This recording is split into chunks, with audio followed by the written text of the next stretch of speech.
교통사고 났는데 상대방이 대인 접수를 왜 안 해줄까요? 아니 보험 처리해주겠다고 해놓고 갑자기 말 바꾸는 사람들 때문에 어떻게 해야 될지 멘붕이 오기 쉬운데요. 그런데 이 문제 사실 3분이면 해결할 수 있거든요. 그 핵심은 상대방의 협조 없이도 내가 직접 보험사에게 청구할 수 있는 피해자 직접 청구권을 사용하면 되기 때문인데요. 지금부터 그 방법을 단계별로 알려드리겠습니다. 먼저 상대방이 전화를 피하거나 계속해서 대인 접수를 거부하면 가장 먼저 해야 할 일은 피해자 직접 청구권을 행사하는 건데요. 이 권리는 자동차 손해배상 보장법에 명시된 피해자의 당연한 권리이기 때문에 가해자 없이도 보험사에 직접 보상을 요구할 수 있는 강력한 무기인 거죠. 그래서 만약 상대방 보험사가 어딘지 알고 계신다면 상대방 보험사 콜센터에 직접 전화를 하셔서요.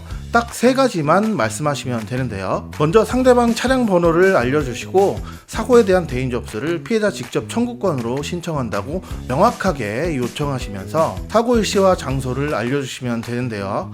보험사는 이 요청을 절대 거부할 수 없기 때문에 이렇게 전화 한 통만으로도 대부분의 상황이 바로 해결되기도 하는데요. 그러나 이렇게 하더라도 보험사 측에서 가해자 정보 등 사고 관련 정보가 부족하다고 하면서 추가 서류를 요구하는 경우나 아니면 상대방 보험사가 어딘지 아예 모르는 경우도 있을 수 있잖아요.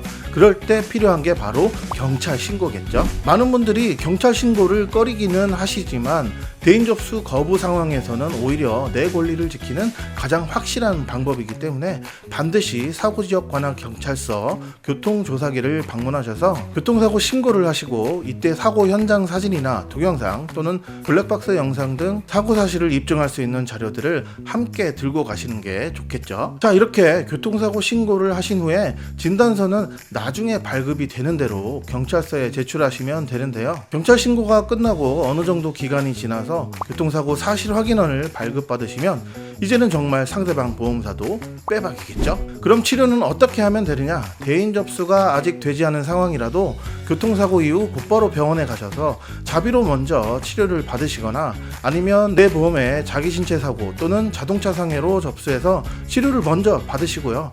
진료비 영수증과 세부 내역서 그리고 진단서를 잘 챙겨주셨다가 나중에 대인 접수가 되고 나면 그때 내가 낸 치료비를 모두 돌려달라고 하시면 되는 거겠죠. 참고로 제 경험상 이번은 사고 이후 72시간 그러니까 3일 이내에만 가능하다고 병원에서 알려주더라고요. 그러니까 너무 늦게 병원을 가시는 일이 없도록 해야 되겠죠. 자, 이처럼 교통사고 후 상대방이 대인 접수를 거부하더라도 그래도 불안해하거나 억울해하실 필요 없이 오늘 말씀드린 피해자 직접 청구권을 잘 활용하셔서 여러분의 정당한 권리를 찾으시길 바랍니다.